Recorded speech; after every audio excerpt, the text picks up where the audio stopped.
5 लाख रुपए महीना ब्याज जो व्यापारियों समझते हैं, कैसे चुकाएगा? चुका ही नहीं सकता यार, चुका ही नहीं सकता। और उसने 50 लाख रुपए लिए, 18 महीने तक ब्याज दिया। सोचो 18 महीने, यानी जितना पैसा लिया उससे ज्यादा दे दिया। और उसके बाद भी वो कह रहा 50 लाख दो, नहीं तो हम तुम्हारे घर में से सामान उठाकर ले जाएंगे, बदनामी कर देंगे। व्यक्ति ने आत्महत्या कर ली। 50 लाख का 90 लाख देने के बाद भी उसे अपनी जान गंवानी पड़ी। और इन्हें बिल्कुल रहम नहीं आता। और ये सरकार की नाक के नीचे सब काम हो रहा है और सरकार के लोग देख रहे हैं और हम चुप बैठे रहे। ऐसा नहीं होगा साहब, बोलना पड़ेगा। मैं बार बार कहता हूं, कई लोग हैं, पता है आपके अयोध्या में कितने लोग जुड़े हैं मेरे साथ? आप हैरान हो जाओगे जान करके, 4000 लोग हैं अयोध्या में जो जुड़े हुए हैं कर्जा मुक्ति अभियान से। या 100-125 लोग हैं। कारण क्यों है? बाकी क्यों नहीं आए? डर रहे हैं। आप ही का एक व्यापारी है, उन्होंने कहा 2.5 करोड़ का कर्जा है, मैं आपके सबके सामने मिल नहीं सकता क्योंकि सब मुझे जानते हैं, कहीं ऐसा ना हो जाए सब लोग मेरे बदनामी चली जाए, बदनाम हो जाऊंगा मैं। मैंने कहा जिस दिन तुम्हारा घर कब्जा कर लेगा बैंक, जिस दिन तुम्हारी दुकान पर ताला लग जाएगा, सील हो जाएगी, तब भी तो पता चल जाएगा ना। ये समय चुप रहने का नहीं है, ये समय बोलने का है। ये समय छुपने का नहीं है, ये समय आने का है, सामने आने का है। अपनी बात रखिए, क्योंकि आपकी गलती नहीं है। फिर भी किसी को नोटिस आया, बैंक का नोटिस है, कोर्ट का नोटिस है, वकील का नोटिस है, मैं वो नोटिस लेके आना, दिखाना, मैं बताऊंगा क्या जवाब देना। और नोटिस का भी समझ लो 3 तरह के नोटिस होते हैं, ध्यान रखना इसका। पहला आता है बैंक से नोटिस। समस्या क्या आ रही है? ज्यादातर लोग नोटिस पढ़ते ही नहीं है, नोटिस लेते नहीं है। किसी ने सलाह दे दी नोटिस लो मत, अरे नहीं लोगे तो पता क्या होगा? कल को वारंट निकल जाएंगे तुम्हारे खिलाफ, कल को पुलिस आ जाएगी तुम्हारे खिलाफ तुम्हें अरेस्ट करने के लिए। नोटिस आया ले लो, नोटिस कोई फांसी का फंदा नहीं है।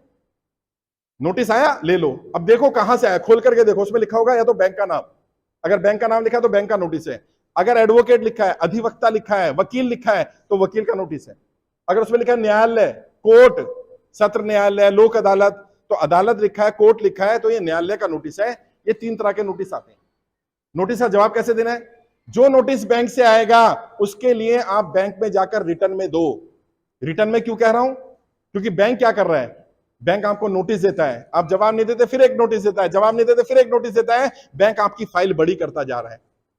जब बैंक कोर्ट में जाएगा तो दिखाएगा हमने इतने सारे नोटिस दिए। आप क्या कर रहे हो? जब नोटिस आता है फोन कर लेते हो, आपका कोई रिकॉर्ड ही नहीं होता कि आपने बैंक से कोई बात करी है। अगर बैंक चालाकी कर रहा है और आपको नोटिस दे रहा है, रिटर्न में दे रहा है, तो आपकी जिम्मेदारी बनती है आप भी उसको रिटर्न में जवाब दो। बैंक में जाओ, रिटर्न में लेकर के एप्लीकेशन, भाई साहब नोटिस आया था, ये मेरा जवाब है। क्या नोटिस आया होगा? आपने किस्त नहीं भरी, आपने जवाब लिख दिया, मेरी आर्थिक स्थिति खराब हो गई, मेरी नौकरी छूट गई, व्यापार बंद हो गया, जो भी कारण रहा लिख दिया। अब कई लोग कहते हैं बैंक लेता नहीं चिट्ठी, कोई बात नहीं। अगर बैंक मैनेजर चिट्ठी लेने से मना करे, उसको बस इतना बोल दो कि मैनेजर साहब इस पर लिख कर दे दो, मैं नहीं ले रहा, बस। भाई साहब नौकरी चली जाएगी उसकी, नौकरी चली जाएगी उसकी। क्योंकि आरबीआई की रूल है, कस्टमर अगर अपनी समस्या बताएगा तो आपको उसकी समस्या सुननी पड़ेगी, समाधान करो ना करो। अब क्या होगा?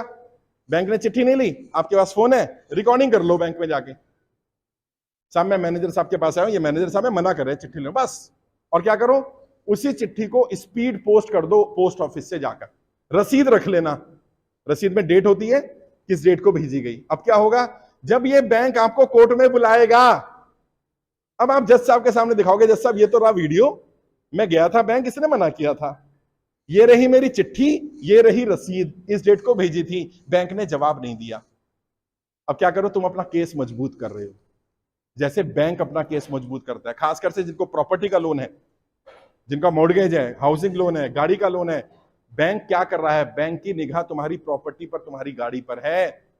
बैंक उसे कब्जा करना चाहता है, तुम्हें पता ही नहीं है, तुम फोन पर जवाब देते रहते हो। रिटर्न में बात करो।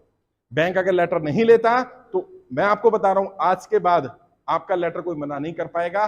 बैंक में जाकर सिर्फ इतना बोलो कि आरबीआई कहता है कस्टमर मैं हूं और कस्टमर की स्थिति कैसी है ये बैंक को सपना नहीं आएगा, मैं लिख कर दूंगा, तभी आपको पता चलेगा ना। काम करो ना करो, एक्सेप्ट तो करना पड़ेगा चिट्ठी को, और फिर वो कर लेगा, क्योंकि उसको पता चलेगा, इसको नॉलेज है आरबीआई की गाइडलाइन से।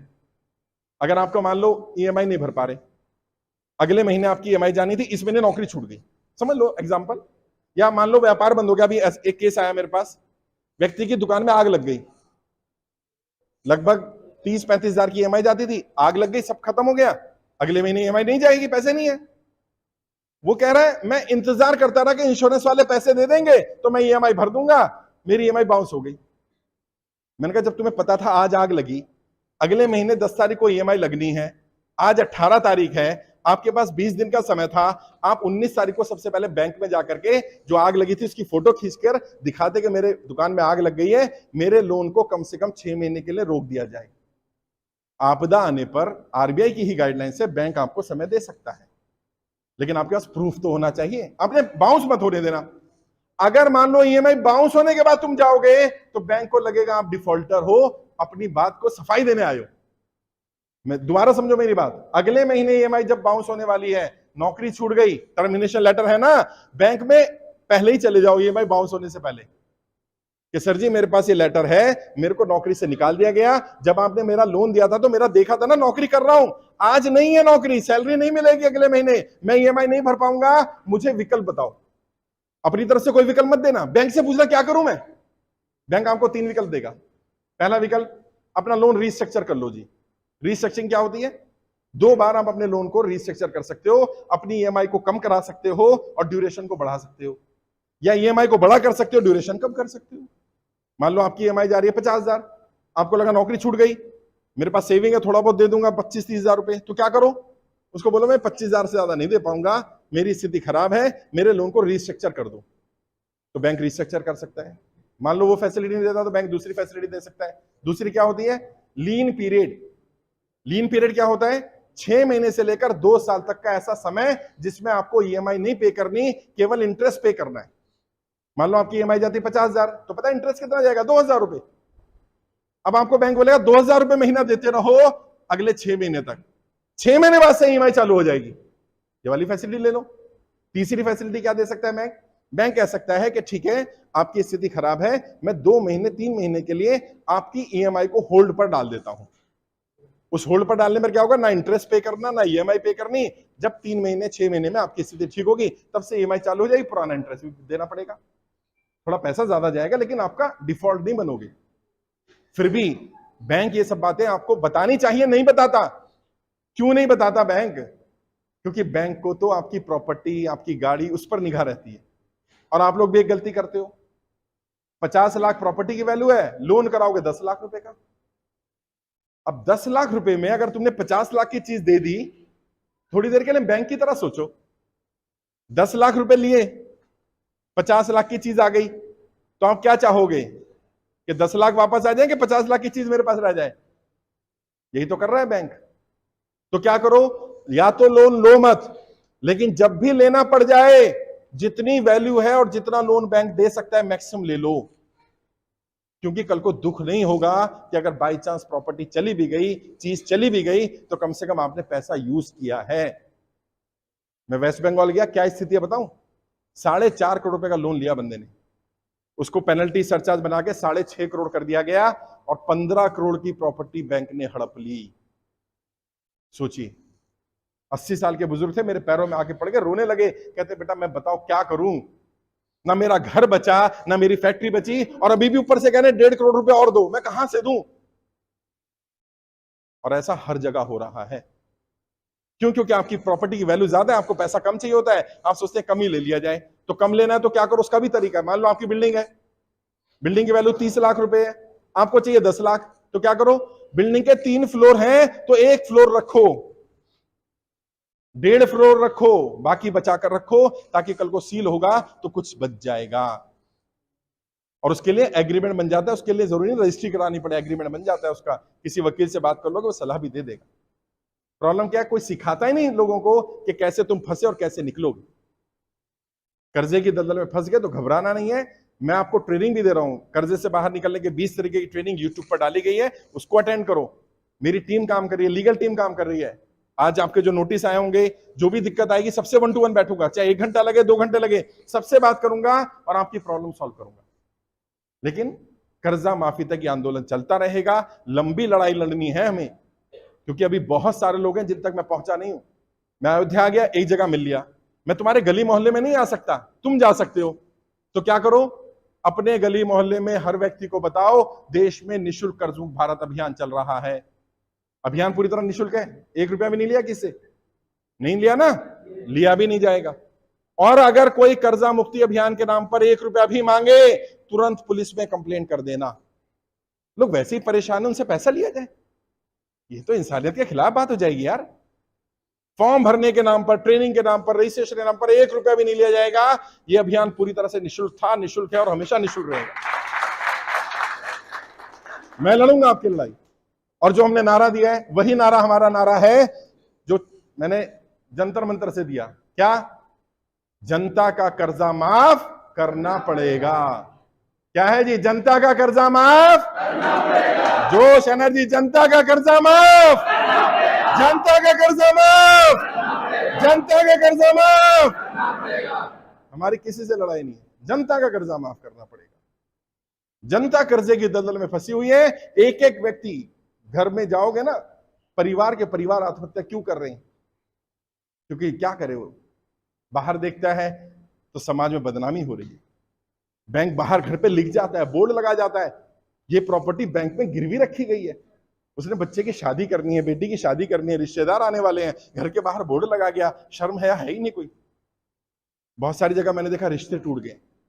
कई जगह क्या कर रहे हैं, रिकवरी वाले, बैंक वाले, जहां व्यक्ति नौकरी करता है वहां फोन करते हैं, जाकर के उसके मालिक को फोन कर रहे हैं, अरे कैसा घटिया आदमी आपने स्टाफ पे रख लिया, ये व्यक्ति तो डिफॉल्टर है, ये तो हमारा क्रेडिट कार्ड का पैसा नहीं दे रहा है, ये तो ये नहीं दे रहा है, ये तो वो नहीं दे रहा है।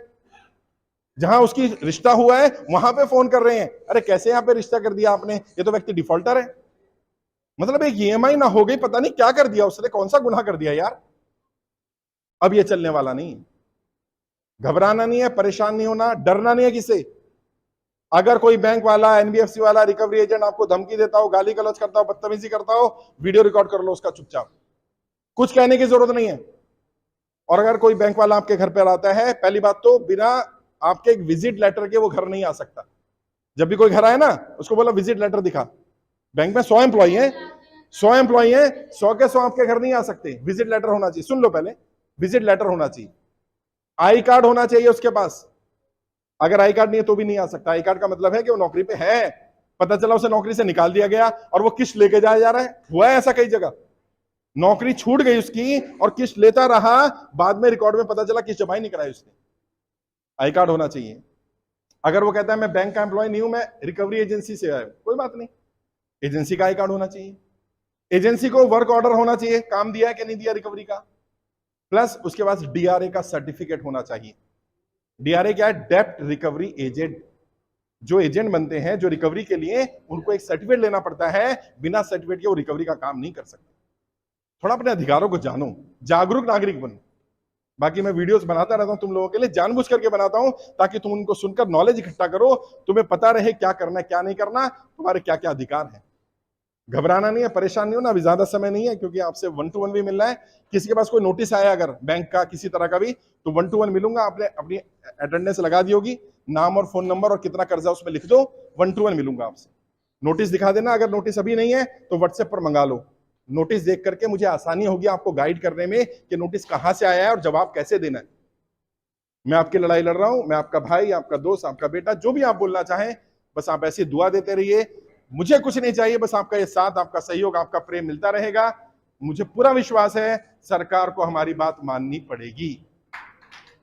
और जो हमारा नारा है, हर गली हर मोहल्ले तक नारा पहुंचाओ, जनता का कर्जा माफ, जनता का कर्जा माफ, जनता का कर्जा माफ। बस, और कोई लड़ाई नहीं।